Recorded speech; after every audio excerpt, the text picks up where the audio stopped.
And this is the iKKo Sentry. Let's try that again.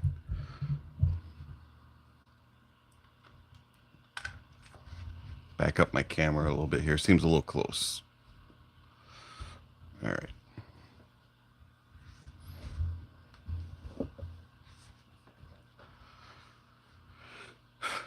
All right, let's try that again. Hi, folks. Dave, the Honest Audiophile. This is the iKKo Sentry Milestone ITM07. I want to thank iKKo Audio for providing the ITM07 for review. Greatly appreciate it. iKKo Audio, you rock. All right, so the iKKo Audio Sentry Milestone ITM07. This will set you back $600 from your bank account. It is a USB-C dongle.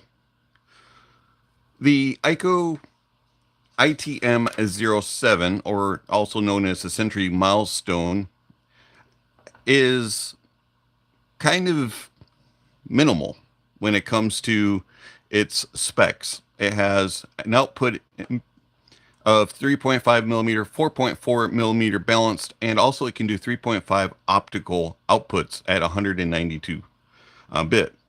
It has a ES9039 Q2M DAC chip. Count them, 4. This is a quad amp setup. It has a Oppo 1622. There's 2 of those, and then there are 2 of the SGM8262s. It has a CQAM, or Crystal Sync Quad Amp module. That's what they call it. Output power on single end at 3.5 is 175 milliwatts per channel. 4.4 balanced is 520 milliwatts per channel.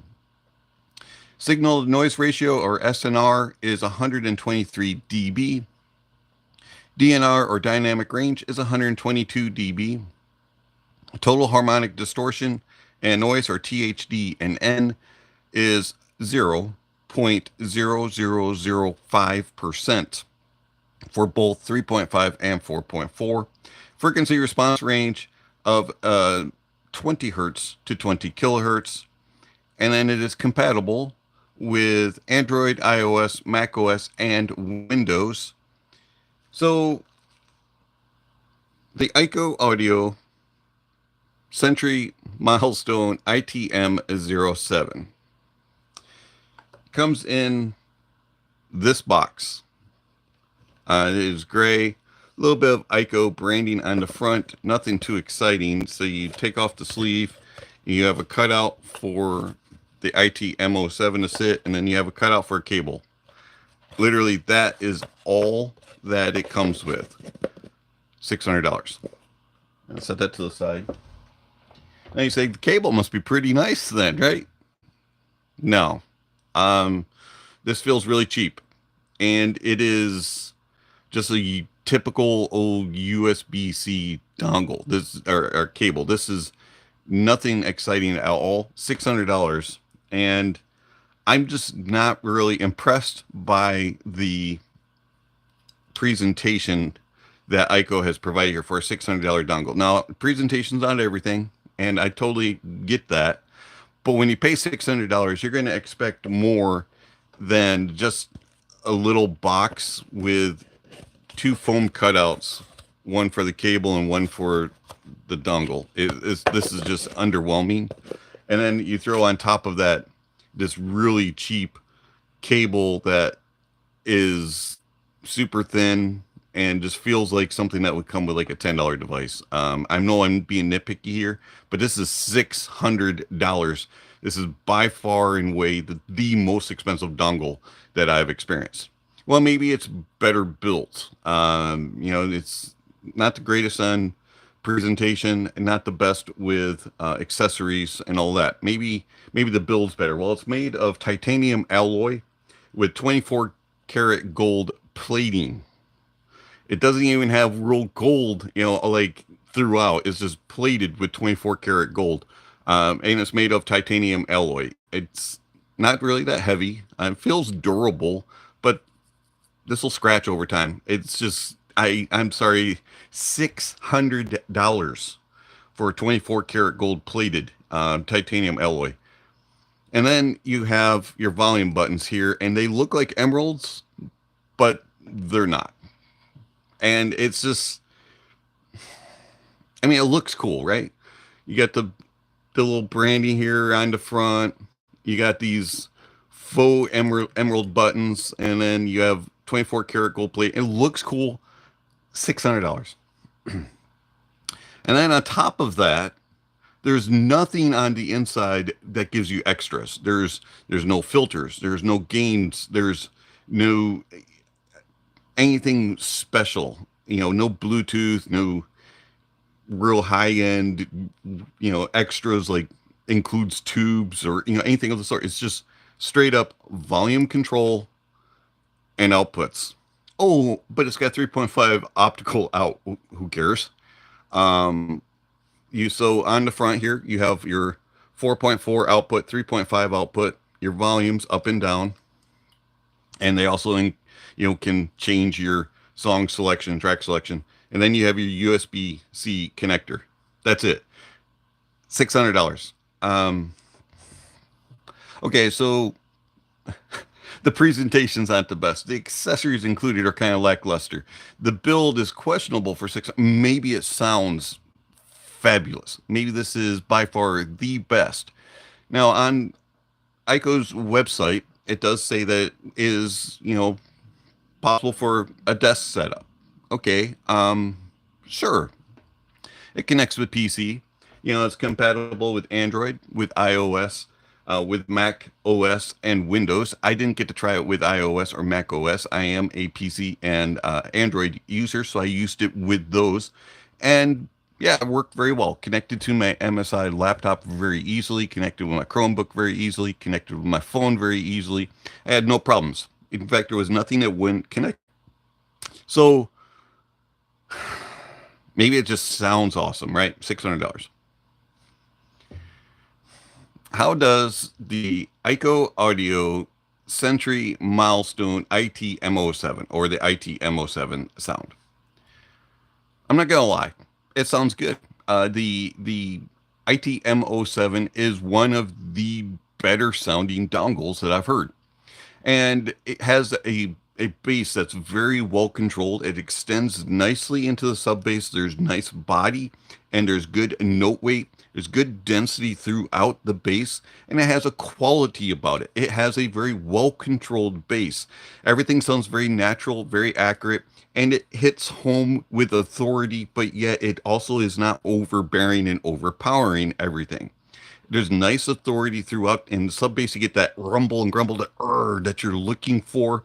And then in the mid bass, there's a nice thump, good punch, slam, kick, and all of that about it. And then in the upper bass still maintains that body and authority without bleeding into the lower mids. It's a very well controlled bass, and I'm rather impressed by the bass of the ITM07. It does a really nice job of keeping the arms flailing if you're an air drummer. It also keeps the toes tapping, but yet at the same time, it's a very engaging but realistic sounding bass. I was rather impressed by the bass.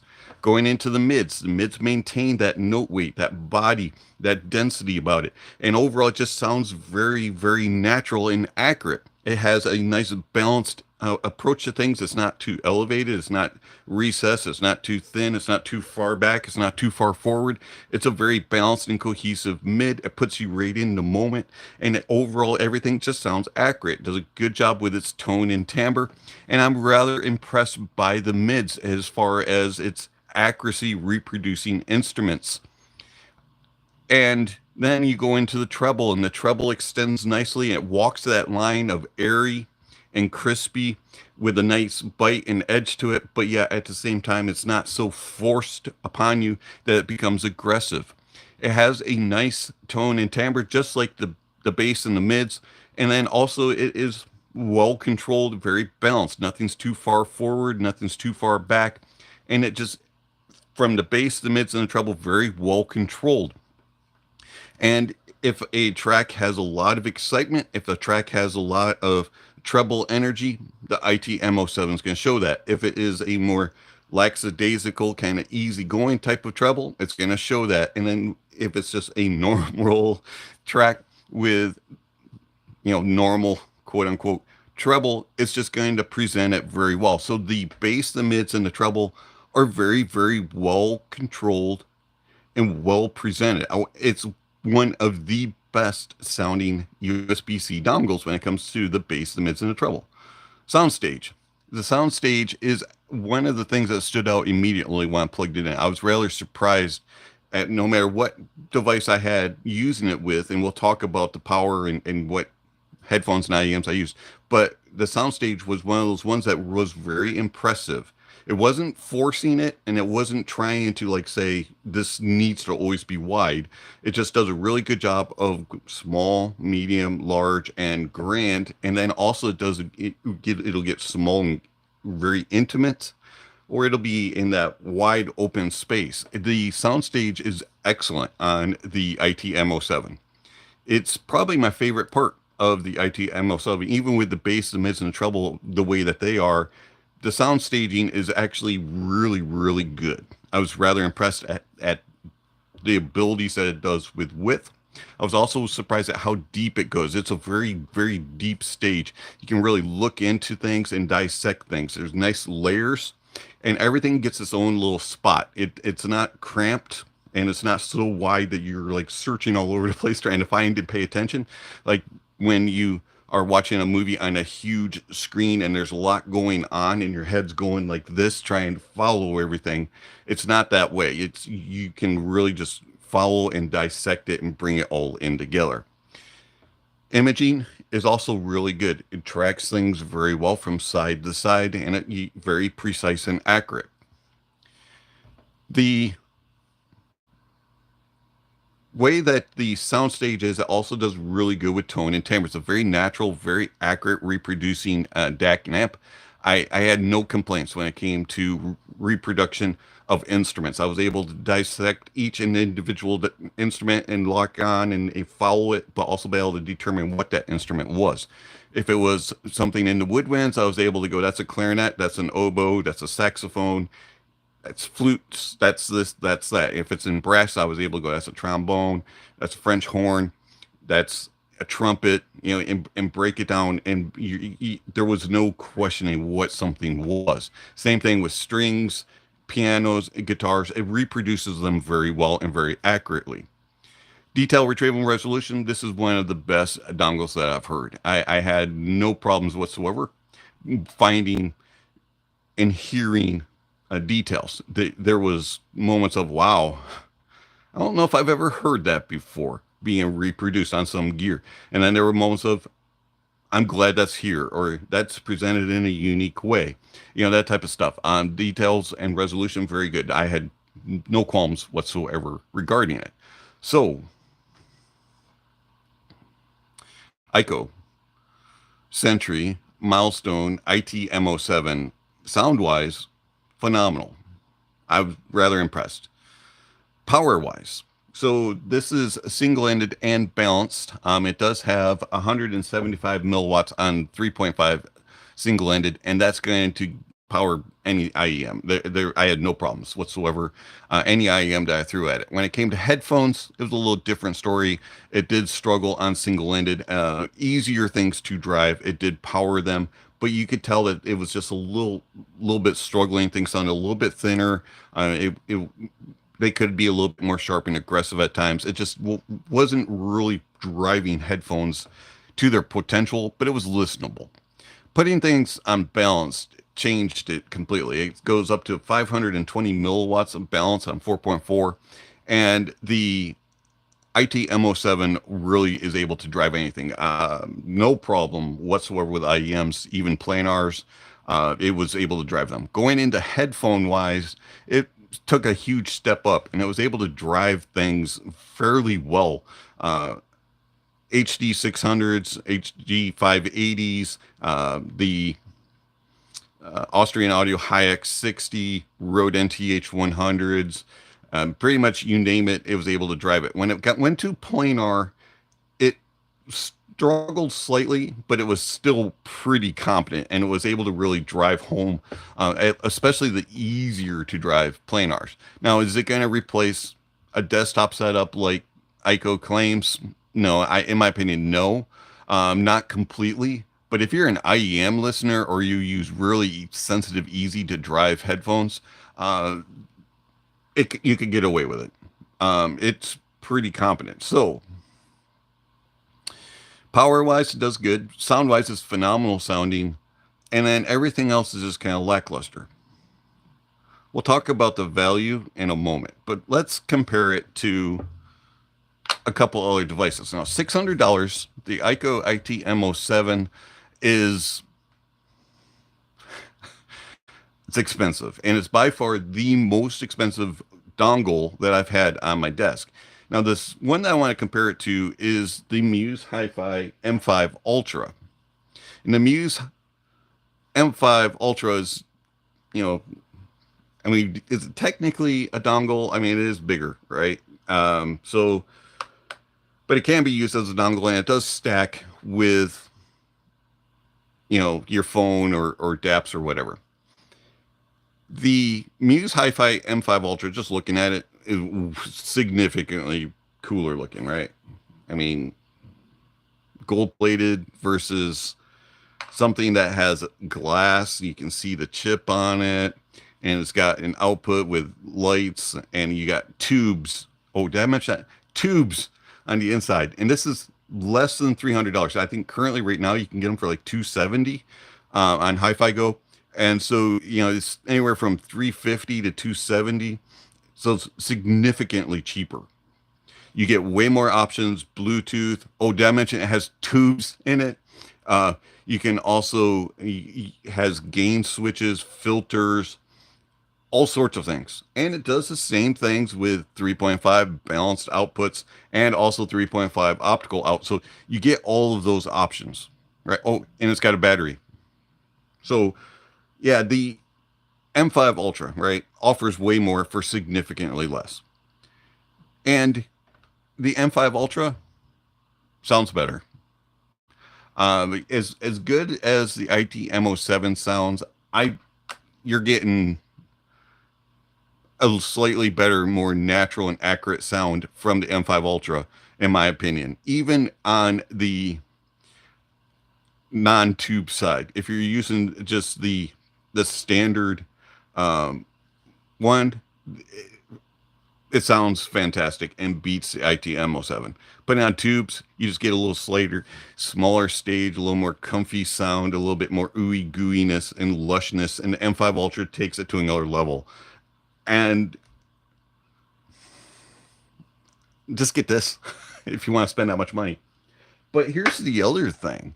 There's so many other dongles that you can get for, you know, 50 to 100, 150, $200. Even if you want to spend a little bit more, you go to something like the Questyle M18i, which I can't compare to right now because I have it out on loan. But you have other things, the Fosse Audio DS2, the Hibi FC3, things like that come extremely close to what the ITM07 comes to. And even though this is probably in the top 5 best sounding dongles, none of them are as expensive as this. And the only one that's remotely close is the M5 Ultra. You can throw the iKKo Kenzie in here, Kensei, however you pronounce that. And you can throw the Questyle M18i and this, and all of them beat this. As much as I like this, I just can't recommend it. $600. Oh, but it's special edition. Okay, I get that. And being special edition does offer a few things, but to me, this does not feel like a special edition. It's 24 karat gold plated, titanium alloy underneath, and it offers volume controls only. Sure, it's got a lot of power. And then this cable, even though I'm not a true cable believer, especially with USB-C, but come on. Give me something that looks nice. Give me something that feels nice. You know, make it feel and look like $600. Sound wise, it's good. Not $600 worth. I can get something for a half the price that sounds as good, if not better. And I can get things that sound that cost a sixth of the price that sound nearly as good. So iKKo, I appreciate you sending over the ITM07, but I'm having a tough time justifying this, and I like hearing it. It's been Dave, the Honest Audiophile. Thank you for watching, and I'll catch you in the next video. All right, so that's done. Let me turn on my computer and read some messages. I saw some messages coming through, so I do greatly appreciate everybody showing up and shooting off messages. Do greatly appreciate that. This is gonna go sit over here. Do apologize. My computer turned off, so I have to relog in. So give me a moment to get to those questions. But yeah, I mentioned it on Discord. If you're on my Discord server, that I was really struggling to put together thoughts on the ITM07, because you know, you want to be as unbiased as possible. And the first thing that kept popping into my head was $600, $600, $600. And I was like, I had to keep telling myself, price isn't everything, performance is. And so I really started to listen to the device, and I tried it with all sorts of IEMs, cheap ones, expensive ones. I used it with different headphones. And the thought that kept coming back was, this is a decent performer, but it doesn't do this, it doesn't do that, it doesn't offer this, it doesn't offer that. And $600, $600, $600. And even if I threw the special edition for $600, it just didn't resonate with me. And I've on the channel, I've paid for some expensive, dongles. I've listened to expensive dongles, and this one just doesn't offer enough to warrant that price tag. All right, so Georgie, not worth it. I agree. And now here's the thing, though. Some people may want some special edition 24 karat gold plated device, and they may just want an iKKo. They may just want something that's only offering volume control and a really nice sound. And I will say, it does sound good. And some people may be worth paying, it may be worth paying $600 just because of the specialness about it. In my opinion, it's not worth it, even at that, what it offers sound wise, because it's lacking in everything else. And I don't want to say it's lacking in everything else, which makes it a terrible device, because it's not. It does sound good. It's just this one's difficult. All right, let's see what's next. Georgie, cables used to be like this flexible, but the dongle not worth it. I mean, to me, I don't put, as I said earlier, I don't put a lot into a cable, especially USB cables. And IEM and headphone cables, I'll talk to you all day about those. But when it comes to USB cables, I'm not sold on them. But if you're going to charge me money, like expensive money, $600 is a lot of money for a dongle, you got to make it feel special. You got to look different. And this one just doesn't feel $600 worthy. I mean, you can look at even something as simple as the M5 Ultra's cable. It's stiffer. It's got nicer connectors. It just feels like something is worth a little bit of money. Here, let me grab my other ones.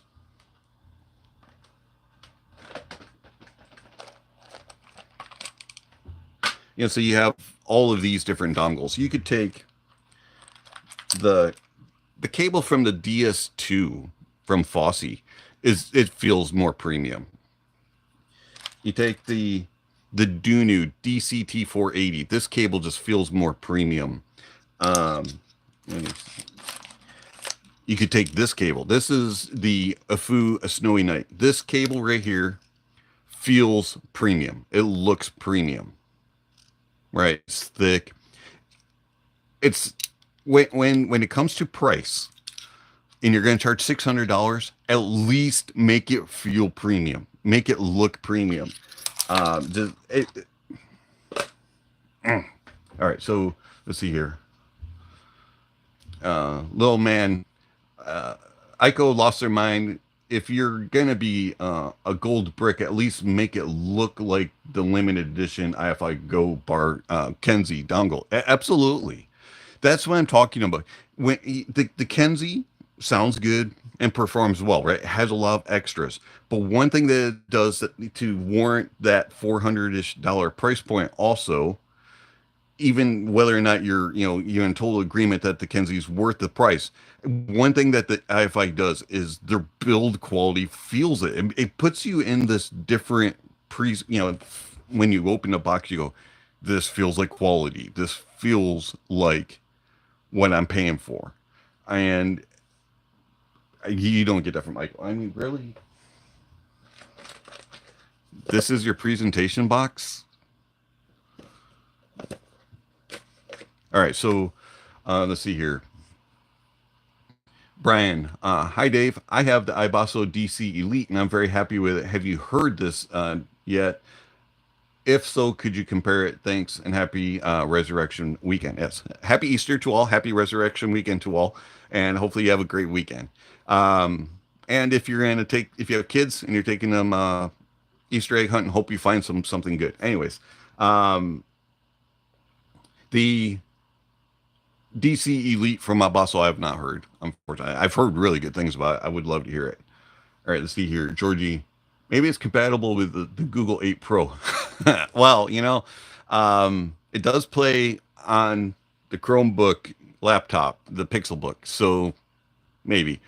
But yeah, Google's very finicky on their phones, so who knows? Maybe it would play on that. And let's see. Punkaja, the $600 says audiophile snake oil. Yes, I don't call things snake oil very often, and I personally don't like it when people are like, well, that's expensive, that's snake oil, especially when it comes to like USB cables, speaker cables, things like that. It kind of irks me when people just throw it in there because sometimes you have to hear something. But in my opinion, I agree with you. This is snake oil.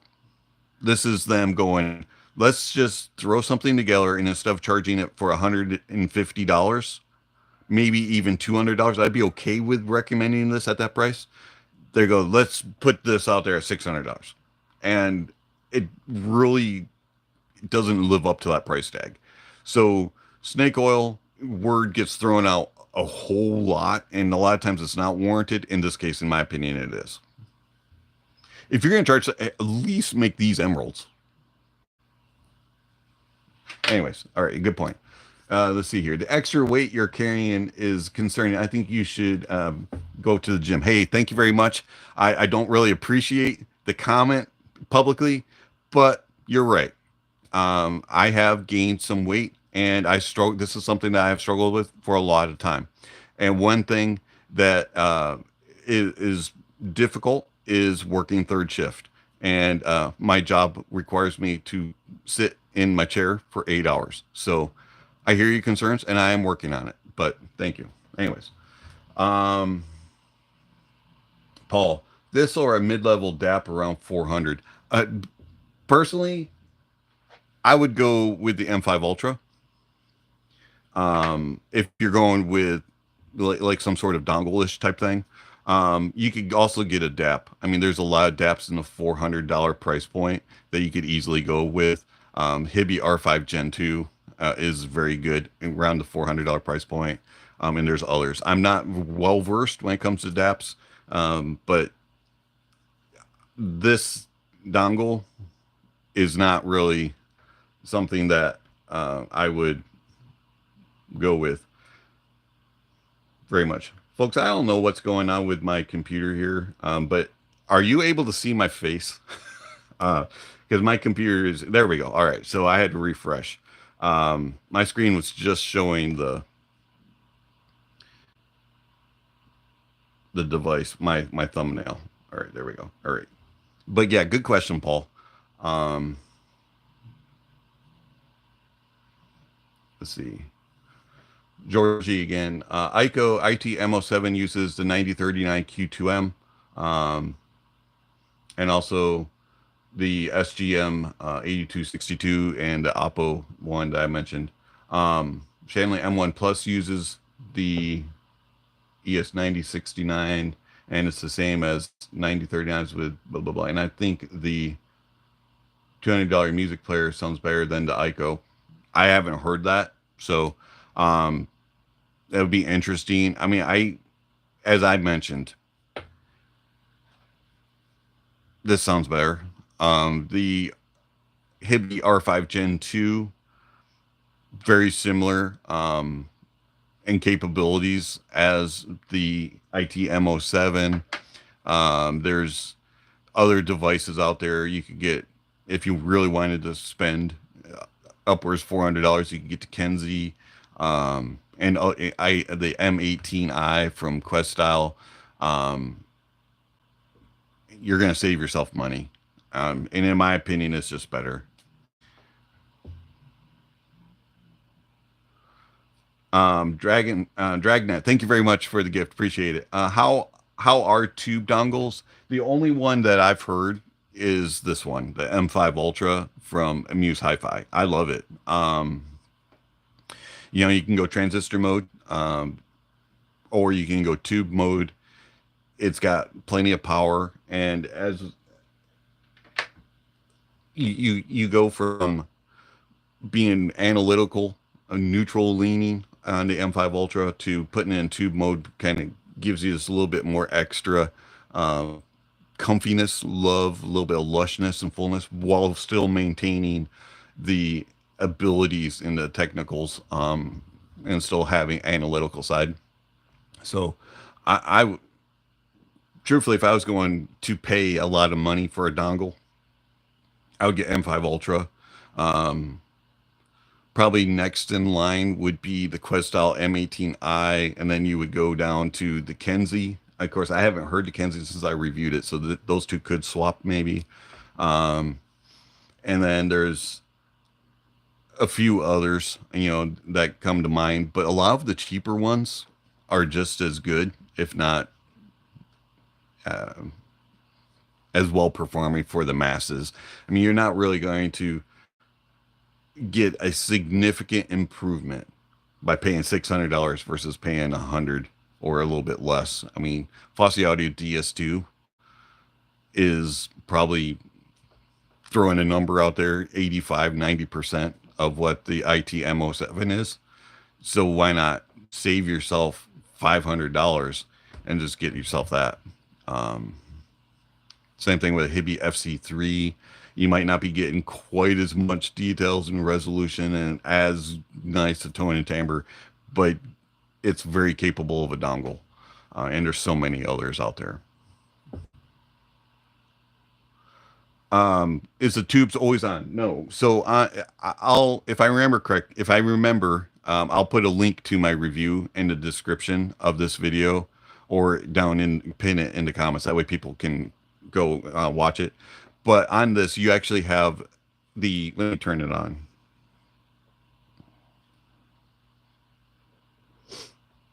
So you have different modes that you can select. And right now it's on transistor mode. And then if you press this, it's really hard to see, but you can see the tubes came on. And then they'll warm up, and then off you go. And you can turn them off or on. There is a little bit of a delay, so if you're listening to music, I would recommend pausing when you turn the tubes on. Give it about 30 seconds and then come back. But when you turn them off while listening to music, it transitions completely to the transistor mode immediately. It's just that you have to give the tubes time to warm up. But yeah, it's a very, very simple device to use. Here, I'll show you what it does when you turn them off. So you have them on and off, on, off.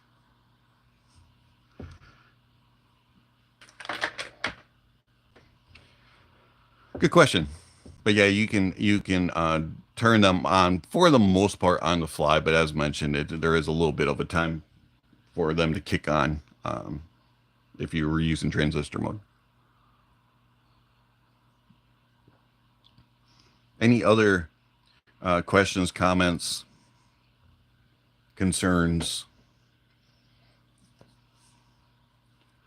I had the Audiophile T1 Mark II. It need exact 52 seconds to start playing music. That's not too bad, actually. Is the T1, is that a DAP or is that one of their dongles? I'm not familiar with that model. I know that like my Sony,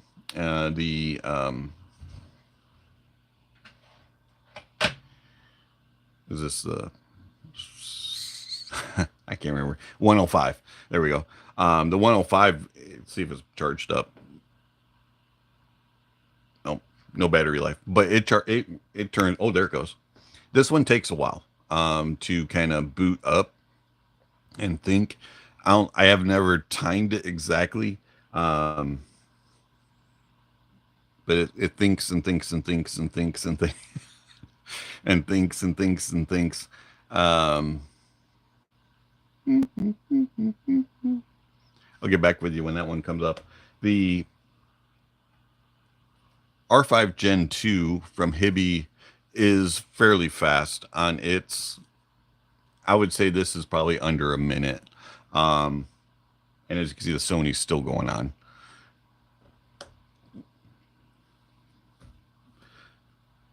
The Hibi will probably, oh, there it goes. It's still thinking, but it has partially pulled up. The Android on the Sony does take a while, and the Hibi's up. And this one is still thinking. Anyways, the Hibi is about as fast as my S24 Ultra when it comes to rebooting. So if you have an S24 Ultra and you've rebooted it from, pulling down the menu screen, notification screen, hitting the power, and rebooting, that's about as fast as the Hibi is at pulling up. Sony takes a while. Yeah, and there's various reasons for that. How much RAM does it have?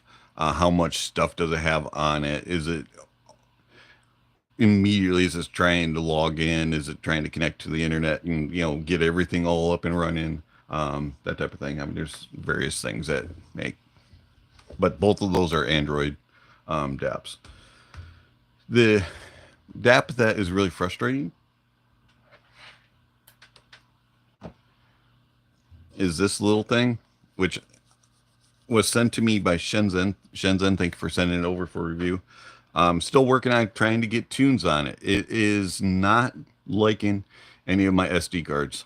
This is the iKKo X5.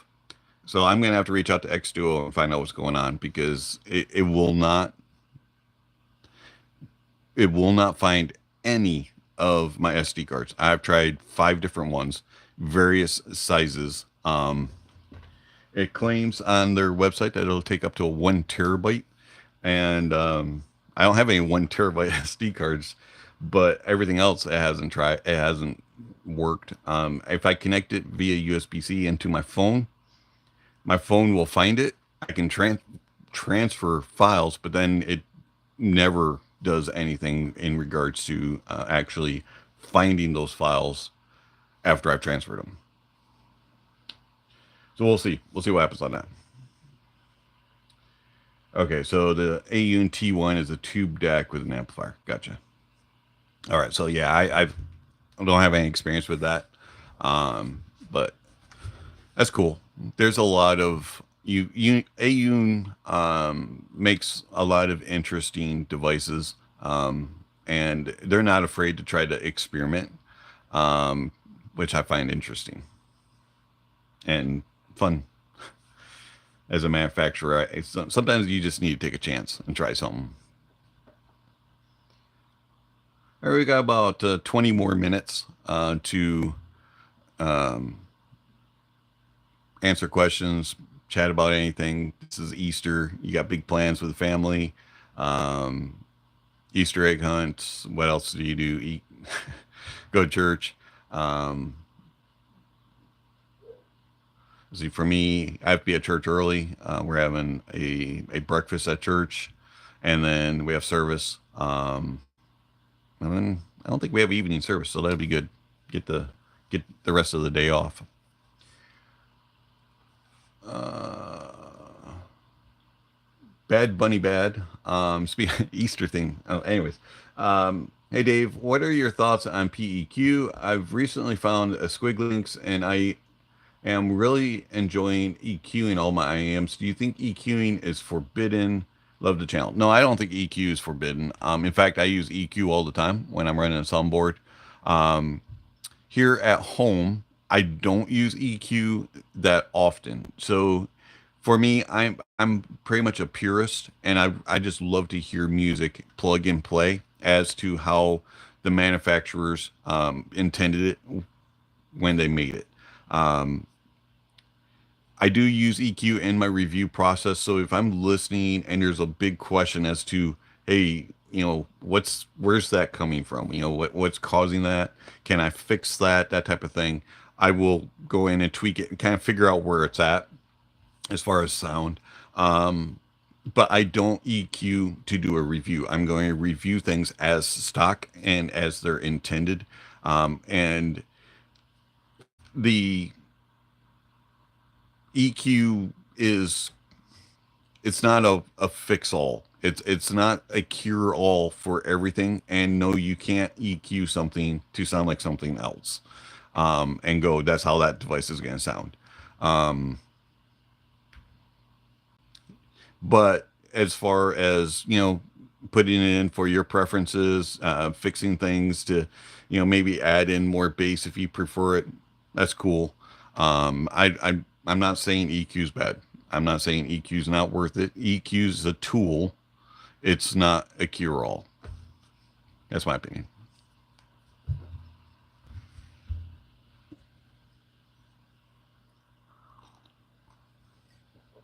Need to turn this off before the battery dies.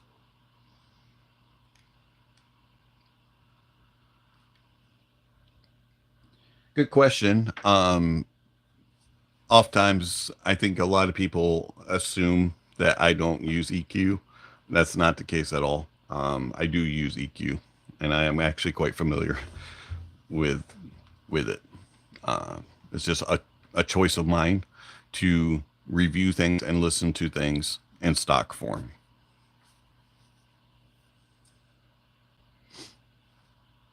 Any other questions, thoughts, opinions? That's a very good question.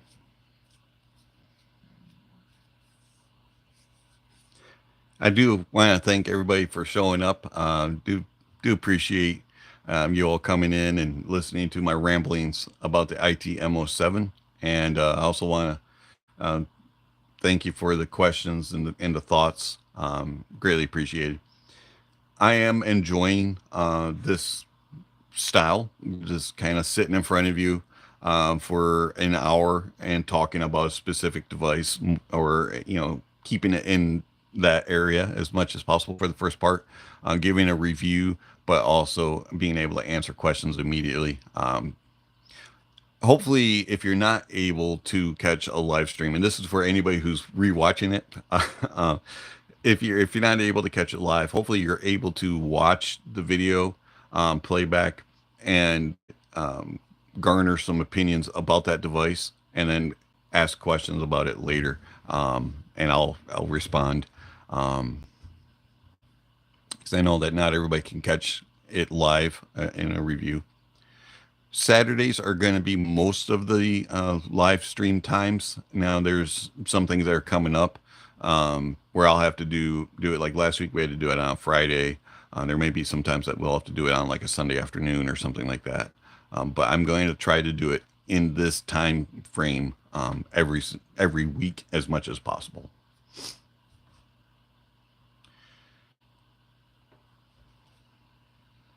Do do do do do do do. Any other questions, thoughts?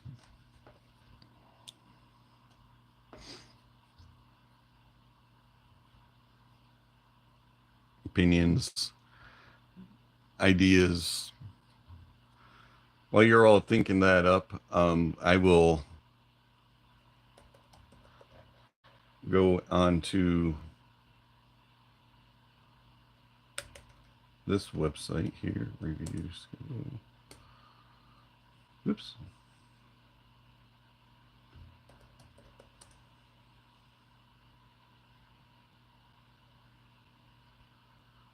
All right. Sorry, I was in the middle of typing.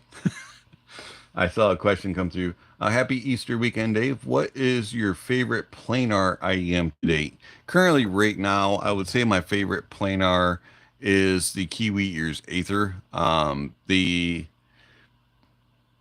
Timeless 2 is a close second.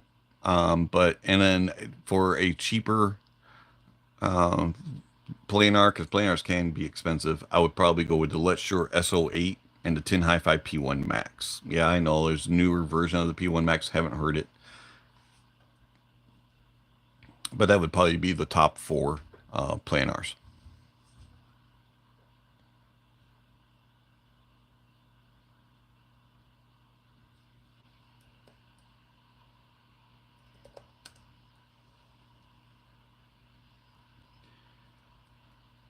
For some reason, my computer is being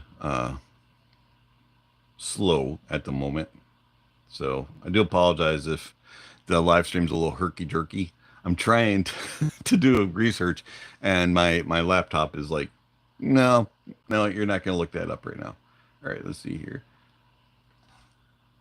Paul, have you tried the Periodic Audio Neon Bluetooth dongle or their new silicone dongle? I have not. I didn't even know Periodic Audio had new stuff, so I'll have to look those up. Bluetooth dongles, not really that big into using those. I rarely ever use Bluetooth, to be honest, especially in dongles, just because I prefer wires. Silicone dongles that replacing the rhodium, is that what that is? It'd be interesting to see.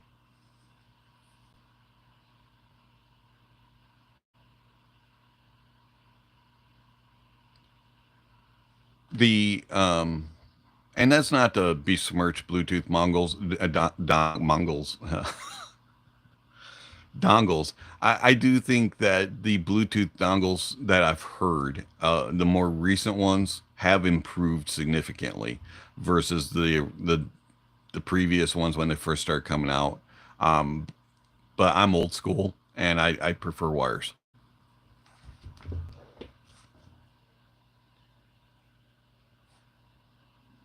Good question.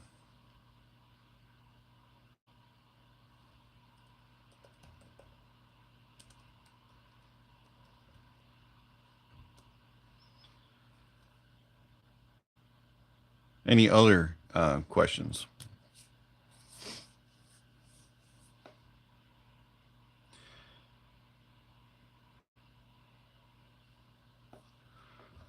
Silicon doggle is $200 and the neon is 45, so maybe an upgrade to the rhodium.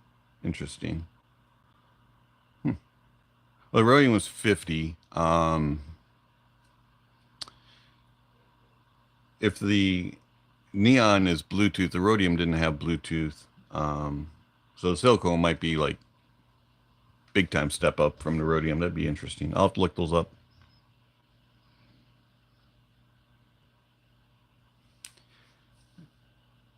I didn't even know that they were revising. I don't have a direct connection with them. I actually, when I got my Rhodium, I purchased it directly from them, but they've never reached out to me about anything. So Periodic Audio, if you're listening.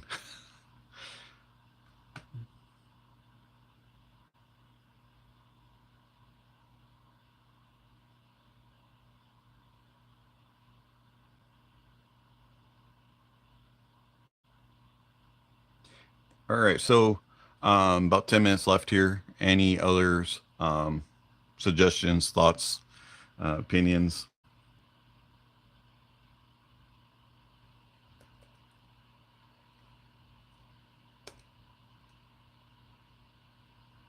I'm trying to get my Google Docs to pull up, but for whatever reason, it is not wanting to open today. It's being finicky to for whatever reason. All right, so upcoming, there we go, finally got it open.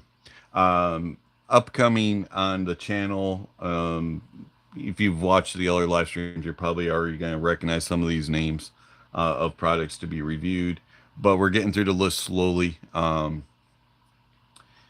FH19, the Tin Hi-Fi C3 Mark II, Mark III, Oravetti OD200, Oravetti Low Master, and Dynabird.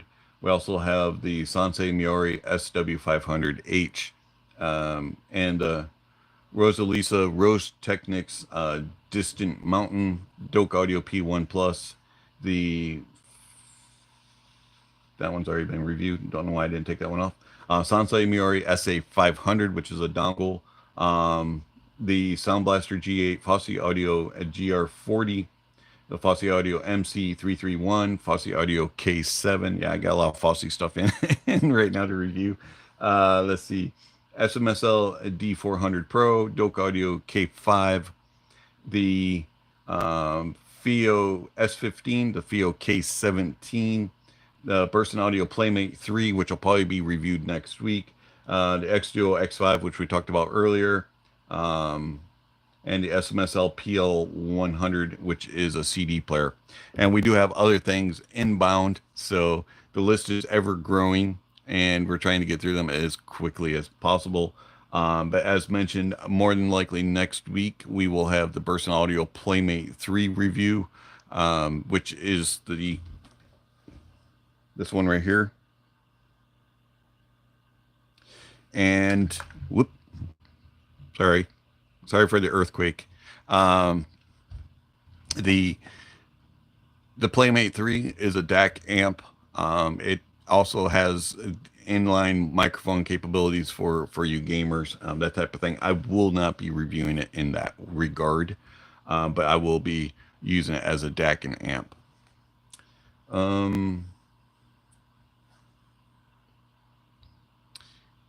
Get back to my other screen here. I think I saw a question or two come through. I did not. All right. So, final thoughts, questions, comments, and concerns, and we will end this live stream. We don't want to delay it and hold on. If nobody has questions, I must have answered everybody's questions today and just done. Anyways, I hope you all have a great Easter weekend and Resurrection Sunday. If you are going to church or anything like that, hopefully you have a blessed time. Thank you very much, Dragnet. Appreciate that. Everybody else, have yourself a great weekend. And as always, don't forget to check out the links down below. There's all kinds of information how you can contact channel, follow channel, support the channel. All that stuff is listed down below. Gear rankings, music recommendations, all that kind of stuff is listed down below. And I see a question. So we have a question from Georgie, who says, I need something for my desk for IEMs and low impedance headphones like the Meze 99. I prefer Sabre Hyperstream 4 latest versions. I don't know exactly what would be the latest Saber DAC amp, but I do have some recommendations on my channel. In the descriptions of videos is a link to my gear ranking. Check out the DACs and amps there, and that would be where I would start as far as seeing if you have, if I've reviewed any of them for you. Also, price points can be very up and down when it comes to DACs and amps as well. For me personally, the IEM DAC amp and low output headphone that I currently use in the budget is this middle one here, which is the X-Duo XA02. I really enjoy that a whole lot. And I find it to work with pretty much anything that I throw at it. And then if you are wanting to spend extra money, but it's not really the newest of the Sabers, is the Mytek Liberty DAC 2, but you're $1,500, whereas the XA02 from X-Duo is $200. Okay, let's see here. Gisanion, sorry if I butchered your name there. I can't help but feel the dongle section could benefit from info about what kind of sound profile they are in the tier list. I have thought about that and updating that and going through it. It will take a while. There's several different sections on the tier list. So I've thought about putting on like headphones if it's open back, closed back, things like that. IEMs, I've thought about adding a few things. So definitely taking it under consideration. It's just a lot of work. All right. Well, I do appreciate everybody swinging by. And as I already mentioned earlier, if you haven't already checked out the links down below, there's all kinds of information on how you can contact channel, follow channel, support channel, gear rankings, music recommendations, all that kind of stuff listed down below. Don't forget to give a thumbs up or a thumbs down to the video, and check out my public Discord if you want to join over there. There's all kinds of ways that you can connect with me, and we can have fun talking about audio. I appreciate everybody swinging by on this live stream. Thank you very much for joining me this weekend and checking out the $600 iKKo ITM07. If you didn't catch the review live, go to the beginning and check it out. Very interesting device. And anyways, I will talk with you all later. Don't forget to enjoy the music, and that honesty is the best policy.